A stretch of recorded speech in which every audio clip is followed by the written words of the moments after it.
Praise the Lord, grace and peace to you. Today is day 6 of hosting the Ark, and we are looking at one powerful feature of the Ark of the Covenant, the 4 gold rings. Praise the Lord, आप सभी को अनुग्रह शांति आप सब पर हो। आज हम वाचा के संदूक की एक बहुत ही महत्वपूर्ण विशेषता पर ध्यान देंगे, 4 सोने के छल्ले। The Ark of the Covenant had 4 gold rings, one on each corner, through which the poles were inserted to carry the ark. As described in Exodus 25:12, these rings were not decorative, they were functional, eternal and prophetic. संदूक के चारों कोनों पर 4 सोने के छल्ले थे, जिनमें डंडे डालकर संदूक उठाया जाता था। ये केवल सजावट नहीं थे, बल्कि उपयोगी, अनंत और भविष्य सूचक भी थे। From an apostolic and prophetic perspective, these 4 gold rings reveal 4 eternal truths about Christ, aligned with the fourfold revelation of Jesus in the Gospels and confirmed in heaven itself. प्रेरित और भविष्यवाणी दृष्टि से ये 4 सोने के छल्ले मसीह के 4 अनंत सत्यों को प्रकट करते हैं, जो चारों सुसमाचारों में यीशु प्रकाशन से मेल खाते हैं और स्वर्ग में भी पुष्टि पाते हैं। So gold speaks of divinity, purity and eternity. Rings speak of continuity, covenant and unbroken purpose. Together they declare that Christ is eternally the same, yet revealed in 4 dimensions for our redemption of the world. सुना परमेश्वरत्व, शुद्धता और अनंतता को दर्शाता है, और छल्ले निरंतरता, वाचा और न टूटने वाले उद्देश्य को ये मिलकर बताते हैं कि परमेश्वर अनंत है, फिर भी संसार के उद्धार के लिए 4 आयामों में प्रकट हुआ। Let us begin with the Gospel of Matthew first. Matthew reveals Jesus as the Lion of the tribe of Judah, the King. सबसे पहले हम मत्ती के सुसमाचार को देखते हैं, जहां यीशु को यहूदा के गोत्र के सिंह अर्थात राजा के रूप में दिखाया गया है। The lion speaks of authority, government and dominion. From apostolic perspective, Christ is the king who establishes the kingdom and not a democracy but a theocracy. Singh अधिकार, शासन और प्रभुत्व का प्रतीक है। प्रेरित रूप से मसीह वो राजा है जो राज्य स्थापित करता है। ये लोकतंत्र नहीं, बल्कि ईश्वरीय शासन है। When the ark hosted, kingdom order is restored.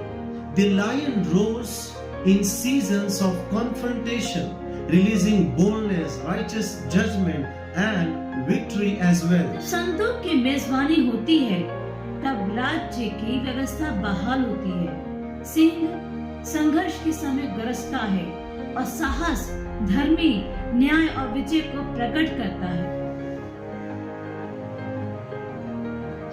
अब हम लूका के सुसमाचार में आते हैं, जहां यीशु का मनुष्य अर्थात मनुष्य का पुत्र बताया गया है।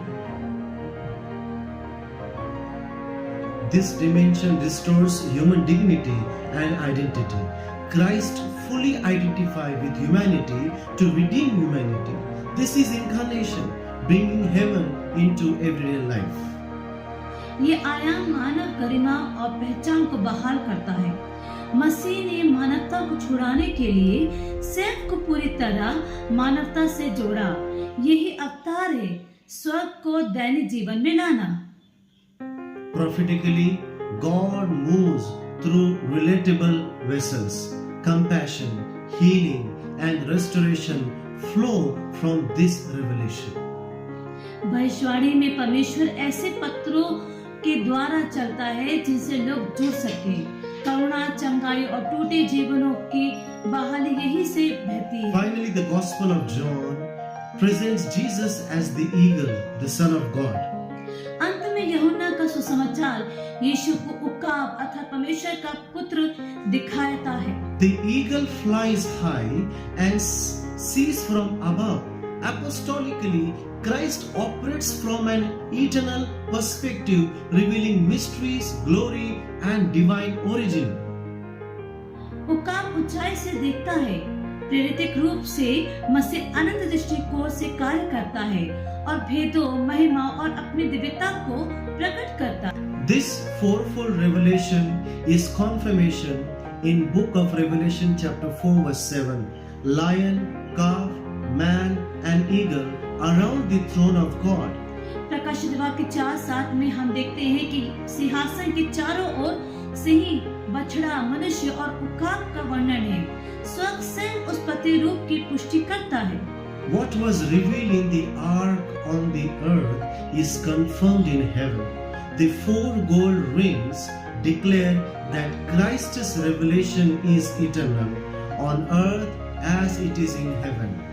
जो पृथ्वी पर संदूक में प्रकट हुआ वही स्वर्ग में भी पुष्टि पाता है। 4 सोने के छल्ले बताते हैं कि मसीह का प्रकाशन अनंत है। One ark, 4 rings, one Christ, 4 eternal revelations. The rings are immovable, declaring Christ never changes. एक संदूक, 4 छल्ले, एक मसीह, 4 अनंत प्रकाशन। ये छल्ले बताते हैं कि मसीह का स्वभाव कभी नहीं बदलता। Yes. Carried on shoulders, the ark shows the church carries a complete Christ and not a partial gospel. कंधों पर उठाया गया संदूक सिखाता है कि कलीसिया पूर्ण मसीह को उठाती है, अधूरा सुसमाचार नहीं। In terms of hosting the ark at your home, जब आप इस चीज पे ध्यान देते हैं अपने घर को लेके, let us carry the complete Christ through our families, churches and ministries. आइए मसीह को पूरी रीति से अपने परिवार और अपने कलीसिया में लेके चलें। May God bless all of you. परमेश्वर आप सभी को आशीष दे। Amen. आमीन।